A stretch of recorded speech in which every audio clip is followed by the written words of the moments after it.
इस कार्यक्रम के प्रायोजक हैं Choyang health care India private limited.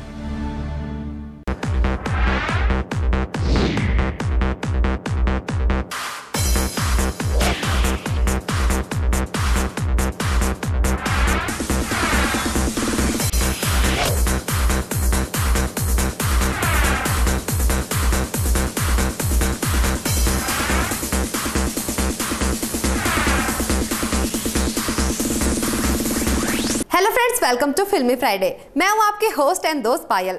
दोस्तों, आज बड़े पर्दे पर निर्देशक दिवाकर बनर्जी की film detective Byomkesh Bakshi release हो चुकी है। वैसे दिवाकर इससे पहले ओए लक्की लक्की ओए, लव, सेक्स और धोखा जैसी सुपरहिट फिल्में बना चुके हैं। इसके साथ ही इस फिल्म में सुशांत सिंह राजपूत मेन लीड करते नजर आएंगे। इस फिल्म के बारे में जानकारी देने के लिए हमारे साथ जुड़ी है हमारे एक्सपर्ट चीनू जी। चीनू, हम आपसे जानना चाहेंगे ये फिल्म कैसी है? पायल जी, यूँ तो इस फिल्म के बारे में बताने के लिए बहुत सारी दिलचस्प सी बातें, लेकिन पहले मैं आपको पुराने दौर में ले जाना चाहूंगी। सन 1932 में जब शरदेंदु बनर्जी ने 32 कहानियां लिखी थी और उन्हीं 32 कहानियों को बंगाल में फिल्मों और धारावाहिकों के रूप में ढाला गया और उन्हीं 32 कहानियों का दिवाकर बनर्जी ने बखूबी से प्रयोग किया है और फिल्म बनाई है ब्योमकेश बख्शी। इस फिल्म में यशराज बैनर्स का पूरा सहयोग है और अहम भूमिका में है सुशांत सिंह राजपूत। इस फिल्म में 1942 का वो दौर देखने को मिलता है जब हमारे देश में दूसरा विश्व युद्ध चल रहा था और जापान की फौज कहीं ना कहीं कोलकाता पर अटैक करने की फिराक में थी। एक चीज मैं यहाँ और जोड़ना चाहूंगी कि दृश्य फिल्माने में कोई कमी नहीं छोड़ी गई, वो सब देखने को मिलता है जो उस दौरान कोलकाता में था। बात करें अगर चाइना टाउन की, तो वो चाइना टाउन भी पूरी तरह से फिल्माया गया है और कुछ एक अलग ही कहानी में ट्विस्ट देखने को मिलता है। कलकत्ता वाले इस फिल्म में कहीं ना कहीं अंग्रेजों और जापानियों के बीच पूरी तरह घुन की तरह पिसते नजर आते हैं और एक रहस्यमयी किरदार देखने को मिलता है जिसे शंघाई माल पहुंचाना होता है और जब वो माल पहुंचाकर वापस आता है तब हमें इस फिल्म में दर्शन होते हैं ब्योमकेश बख्शी के। जी चीनू, आपने तमाम तरह की हमें बातें बताई। आगे बढ़ते हैं और हमारे दर्शक आपसे ये भी जानना चाहेंगे कि फिल्म की कहानी कैसी थी। जी पायल जी, इस फिल्म की कहानी मैं आपको जरूर बताना चाहूंगी। दरअसल डिटेक्टिव ब्योमकेश बख्शी एक ऐसे युवक की कहानी है जो अपने परिवार और प्रेमिका से बिछुड़ा रहता है। वो एक सत्यान्वेषी बन जाता है। उसे कुछ फर्क नहीं पड़ता गांधी जेल में रहे या जेल से बाहर। अजीत, जो कि अपने पिता की तलाश के लिए ब्योमकेश बख्शी से सलाह मांगता है।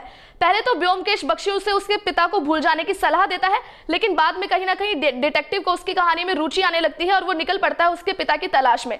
और इसी तलाश के दौरान उसका सामना होता है चीन के माफिया से और क्रांतिकारियों से।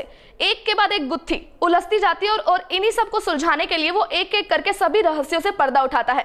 आखिर क्या मोड़ लेती है ये कहानी, ये वाकई चौंकाने वाली बात है। और इसी कहानी के दौरान हम कोलकाता के 1943 के दृश्य को काफी नजदीक से देखते हैं और इस मूवी को देखने के लिए कहीं ना कहीं दर्शकों को काफी चौकस और सजग रहना जरूरी है। और बताना चाहूंगी ये मूवी पूरी तरह से एक डिटेक्टिव मूवी है जिसे देखने में काफी मजा आएगा। जी चीनू, आपने सही बताया, ये फिल्म रहस्यमय तरीकों से भरी हुई है।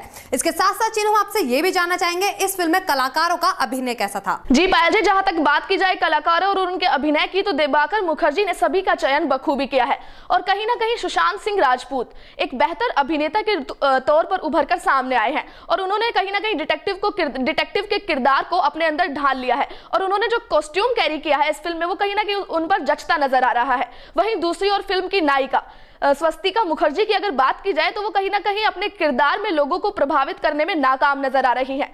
वहीं दूसरी ओर दिव्या मेनन जो है सत्यवती के किरदार में एकदम जच रही हैं और अच्छी लग रही है इस फिल्म में। कुल मिलाकर इस फिल्म की खासियत ये है कि सभी छोटे बड़े किरदार अपनी अपनी भूमिका में बेहतर अदायगी करते नजर आते हैं। तो चीनू, आपने बताया कि इस फिल्म में सभी कलाकार अपनी अपनी एक्टिंग में परफेक्ट है। तो चलिए चीनू, आगे हम आपसे ये भी जानना चाहेंगे कि ये फिल्म क्या बॉक्स ऑफिस पर अपना सिक्का जमा पाएगी? पायल, मैं आपको बताना चाहूंगी कि डिटेक्टिव ब्योमकेश बख्शी लीक से कुछ हटकर फिल्म है और इस फिल्म में सुशांत सिंह राजपूत का अभिनय बेहद दमदार है क्योंकि वो काई पोचे और शुद्ध देसी रोमांस जैसे फिल्मों में बेहतर अभिनय दिखा चुके हैं और इस चीज में कोई शक नहीं है कि वो डिटेक्टिव के रोल में परफेक्ट है एकदम। और एक चीज मैं आपको बता दूं कि इस फिल्म में सस्पेंस है, ड्रामा है, थ्रिलर है, कॉमेडी है। लेकिन जो लोग इस मूवी को सिर्फ मौज मस्ती के लिए देखने जा रहे हैं उनको कहीं ना कहीं इस फिल्म से निराशा हाथ लगने की आशंका है। और एक चीज मैं आपको और बता दूं कि इस फिल्म को देखने के लिए दर्शकों को चौकसी और दिमाग लगाने की जरूरत है। बहरहाल, जो लोग काफी लंबे समय से कुछ अच्छा देखने के इंतजार में थे उनको ये फिल्म प्रभावित करती हुई नजर आएगी। तो दोस्तों, हमारे एक्सपर्ट चीनू ने हमें बताई फिल्म से जुड़ी कुछ दिलचस्प बातें। आगे बढ़ते हैं और एक नजर डालते हैं फिल्म के दृश्य और कहानी पर। दिबाकर बनर्जी के निर्देशन में बनी फिल्म डिटेक्टिव ब्योमकेश बख्शी आज सिनेमा घरों में रिलीज हो चुकी है।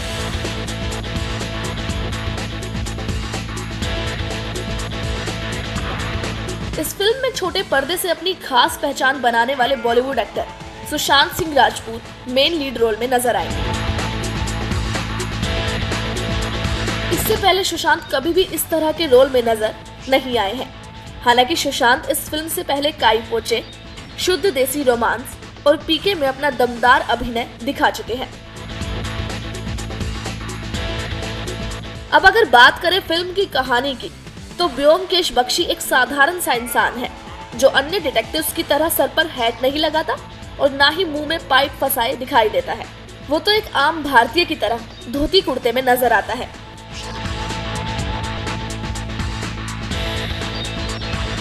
इस बात का उल्लेख यहाँ इसलिए किया जा रहा है कि अब तक आम लोगों के मन में डिटेक्टिव की छवि हैट और पाइप वाले शख्स की रही है। खैर, ब्योमकेश को अपनी जिंदगी का पहला केस मिलता है जो कि एक मर्डर मिस्ट्री है।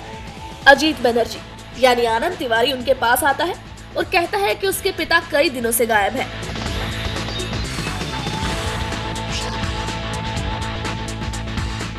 बस इसी दौरान ब्योमकेश अजीत के पिता की मिसिंग मिस्ट्री को सॉल्व करने के लिए निकल पड़ता है। इस बीच वे गजानन सिकंदर तक पहुंच जाते हैं, जिनकी फैक्ट्री में अजीत के पिता की मौत हुई थी।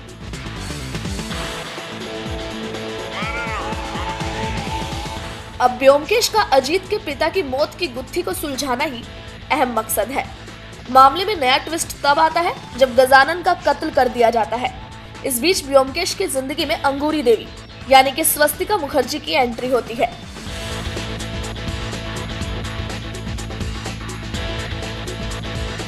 जो ब्योमकेश को राह भटकाती है और केस सुलझने की जगह उलझता ही नजर आता है।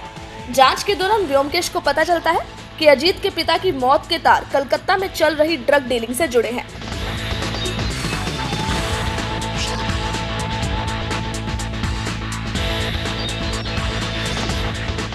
क्या सच में अजीत के पिता का खून हुआ है, और यदि हाँ, तो कैसे इसके तार ड्रग डीलिंग से जुड़े हैं? बस इन्हीं सवालों के इर्द गिर्द घूमती नजर आती है फिल्म की कहानी।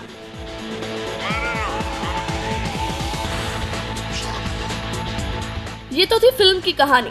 अब अगर बात करें दिबाकर बनर्जी के निर्देशन की, तो डायरेक्टर दिबाकर बनर्जी ने इससे पहले खोसला का घोसला, ओए लक्की लक्की ओए और लव, सेक्स और धोखा जैसी सुपरहिट फिल्में दी हैं।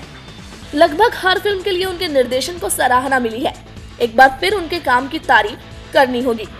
फिल्म की शुरुआत से लेकर अंत तक सस्पेंस पूरी तरह से बरकरार रखा गया है।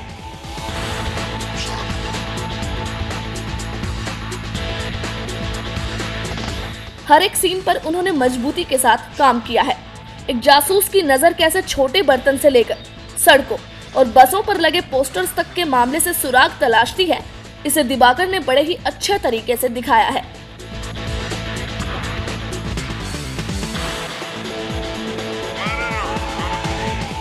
वहीं सुशांत सिंह राजपूत ने ब्योमकेश बख्शी के किरदार में जान डाल दी। इस मामले में ये कहना गलत नहीं होगा कि इस रोल के लिए उनसे बेस्ट कोई और नहीं हो सकता था। इसके साथ ही स्वस्तिका मुखर्जी रियल लाइफ में 14 साल की बेटी की मां है, लेकिन वहीं रियल लाइफ में उन्हें देखकर इस बात का अंदाजा लगाना मुश्किल होगा, क्योंकि अंगूरी देवी के किरदार में वे एकदम फिट बैठी हैं।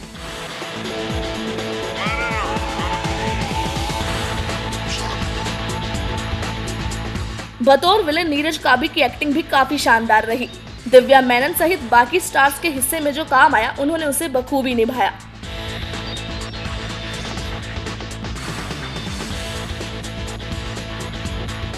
बहरहाल फिल्म में सस्पेंस है, ड्रामा है, हल्की फुल्की कॉमेडी भी है, लेकिन यदि मौज मस्ती के लिए आप कोई फिल्म देखना चाहते हैं तो ये फिल्म आपके लिए बिल्कुल भी नहीं है।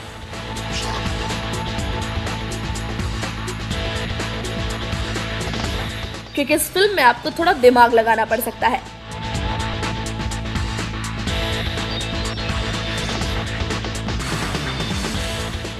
सो फ्रेंड्स, ये था इस वीक का मूवी रिव्यू। अगले हफ्ते फिर मुलाकात होगी आपसे एक नए मूवी रिव्यू के साथ। तब तक के लिए गुड बाय। इस कार्यक्रम के प्रायोजक हैं Choyang health care India private limited.